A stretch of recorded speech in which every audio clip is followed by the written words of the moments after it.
नमस्कार। India debate में आप सबका स्वागत है। मैं हूं आशुतोष। दोस्तों, क्यूबाइब की मुहिम का असर तो रंग ला रहा है। पीआईएल की बात हुई थी, पीआईएल दाखिल हुई, फिर लिस्टिंग हुई और अब जाकर के लिस्टिंग हो गई है 5 दिसंबर की। 5 दिसंबर को सुनवाई होनी है, लेकिन जो रिट पिटीशन था उसकी तारीख अभी तक शायद नहीं मिली है।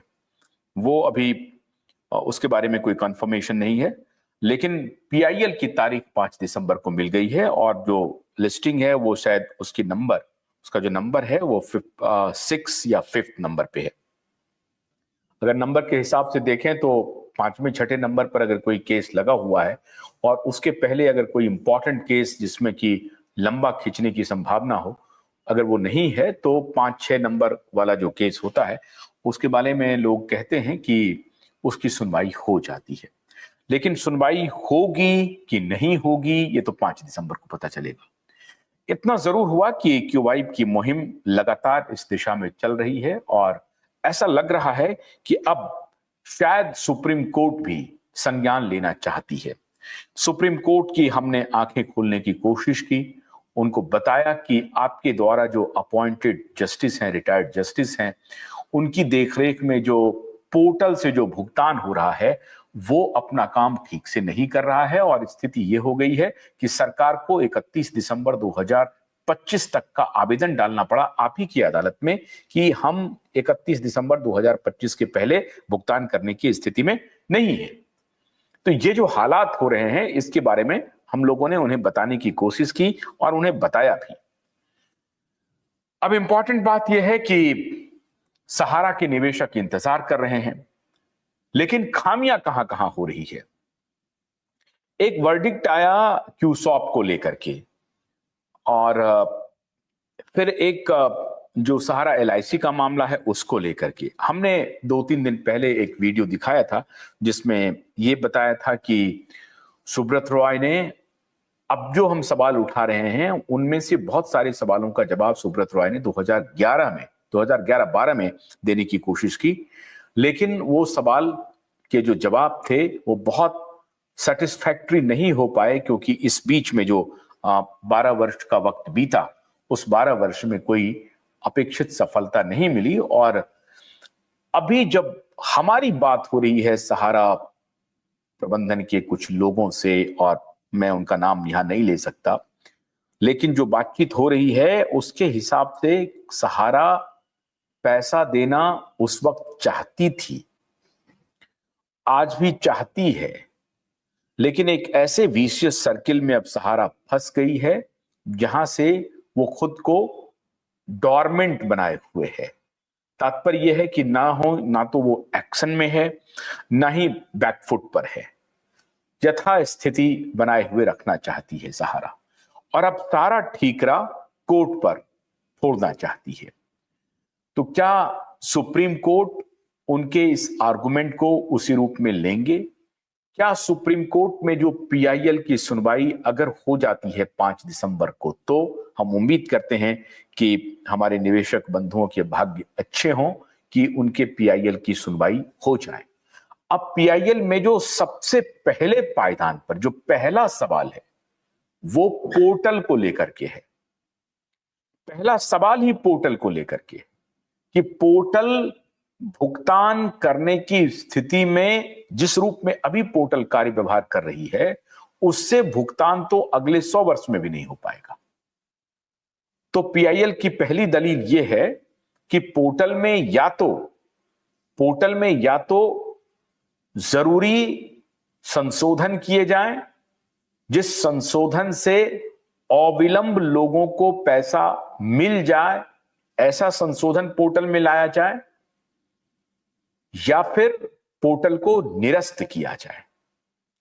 क्योंकि जिस रूप में पोर्टल अभी कार्य कर रहा है, अगर इसी रूप में पोर्टल आगे कार्य करता रहा तो आने वाले 100 वर्षों तक भी निवेशकों का भुगतान असंभव है।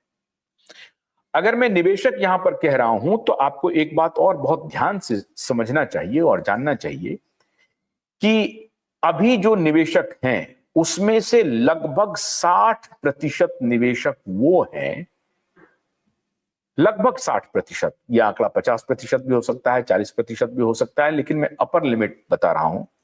ये 60% निवेशक वो हैं जो सहारा में काम भी करते थे, कार्यकर्ता भी थे, एजेंट कह लें, कार्यकर्ता कह लें, फील्ड वर्कर कह लें, जो भी आप उन्हें उपाधि दे दें, ये उनकी संख्या है।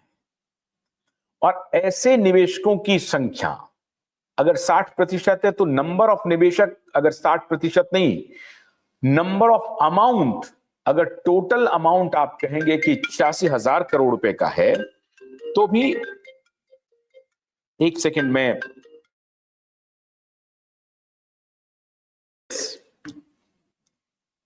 हेलो जी, हमारी आवाज आ रही है? बिल्कुल, हाँ हाँ मित्रों, मैं आपसे ये बात कर रहा था कि हम कहां थे?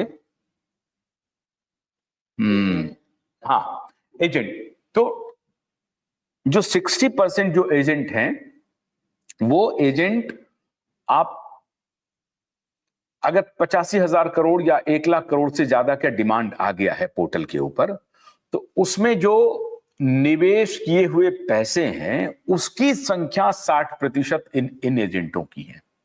भले ही नंबर ऑफ इन्वेस्टर जो हैं, नॉर्मल इन्वेस्टर, वो उनकी संख्या अधिक हो, लेकिन पैसे के मामले में, मतलब जो एजेंट हैं उनका एक एक एजेंट का 1-1 करोड़ 2-2 करोड़ रुपया निवेश है, 3-3 करोड़ रुपया निवेश है, 50 लाख 40 लाख 20 लाख तो अमूमन अधिकतर निवेशकों का है।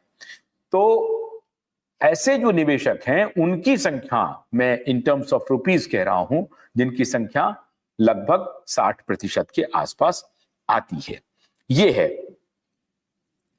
अब दिक्कत यह है कि क्या उनको पैसे उनको मिलने हैं, और इसके अलावा जो जो हमारे नॉर्मल निवेशक हैं उनको पैसे मिलने हैं।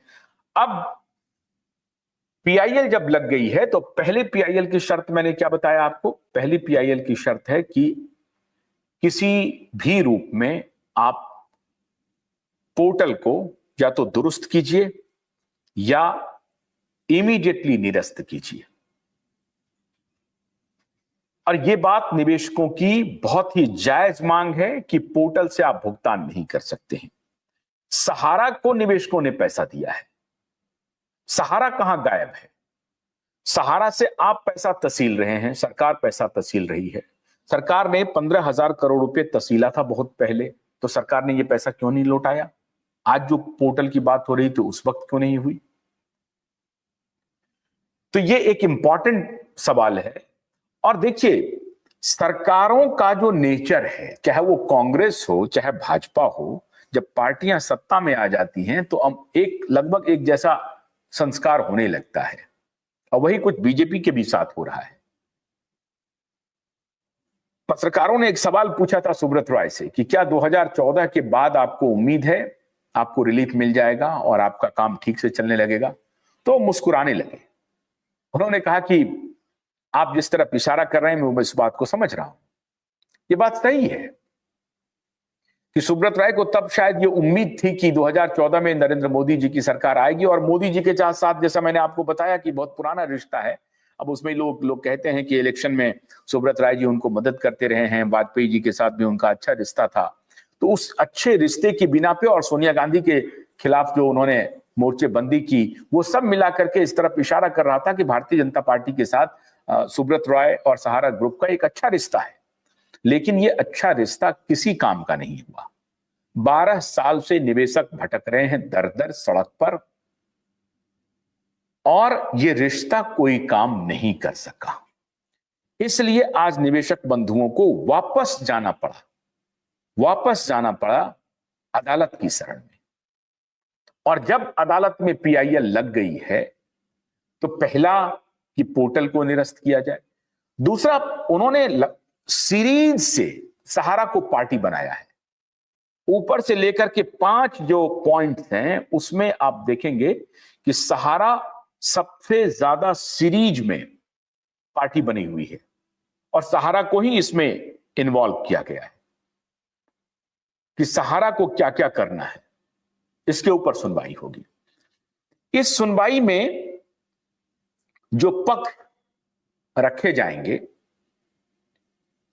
उसमें यह कि सबसे पहला पक्ष तो यह है कि अविलंब भुगतान का निर्देश दे। यह भी पक्ष रखा जाएगा कि आपने जो 15,000 करोड़ रुपए अभी रखे हुए हैं उसमें से 5,000 करोड़ रुपए ही आपने क्यों रिलीज किया? आप 15,000 करोड़ रुपए रिलीज कीजिए। और कोऑपरेटिव सोसाइटी के जो पैसे हैं उनको रिलीज करने का क्या प्रावधान है, इसका निर्देश दीजिए सहारा को। ये तो रियल एस्टेट के पैसे हैं जो कि क्यूसॉप में कन्वर्ट हो गए हैं। अब क्यूसॉप में सहारा ग्रुप के अनुसार कहना है कि 30% कन्वर्जन हुआ है, 30% पार्शियल कन्वर्जन हुआ है और 30% लोगों ने पैसा ले लिया है। यह सहारा ग्रुप का ऑफिशियल बयान है। सहारा ग्रुप इसके पहले कह रही है कि हमने पैसा वापस कर दिया है, और जब सहारा ये बात साबित नहीं की कि हमने पैसा वापस किया है तो अब ये सहारा को कोर्ट में एफिडेविट देनी पड़ रही है कि हमने पैसा वापस करने का मेरा तात्पर्य क्या है। पहले तो इन्होंने कहा कि हमने पैसा वापस कर दीजिए, आप चेक कर दीजिए, कोई निवेशक आ नहीं रहा है आपके पास, आपने विज्ञापन दिया, सब कुछ किया, सेबी को आपके पास तो कोई पैसा लेने के लिए आया नहीं, तो हमने चूंकि पैसा ऑलरेडी वापस कर दिया है तो कौन आएगा। अब ये कहते कहते 12 साल उन्होंने गुजार दिया, और 12 साल तक भी सुप्रीम कोर्ट उनके इस तर्क को जब नहीं माना कि आपने पैसा नहीं लौटाया है, आप इसका सबूत दीजिए कि आपने पैसा कैसे लौटाया है। सहारा ग्रुप का कहना था कि मेरा सबूत यही है कि कोई निवेशक आपके पास मांगने के लिए नहीं आ रहा है, और सरकार और सेबी का तर्क यह था कि आपका निवेशक फर्जी है इसलिए कोई नहीं आ रहा है, और यह ब्लैक मनी है। तो अगर ये ब्लैक मनी घोषित हो जाती तो समझिए कि ये पूरा पैसा निवेशक का आज सरकार के खजाने में जमा हो गई होती।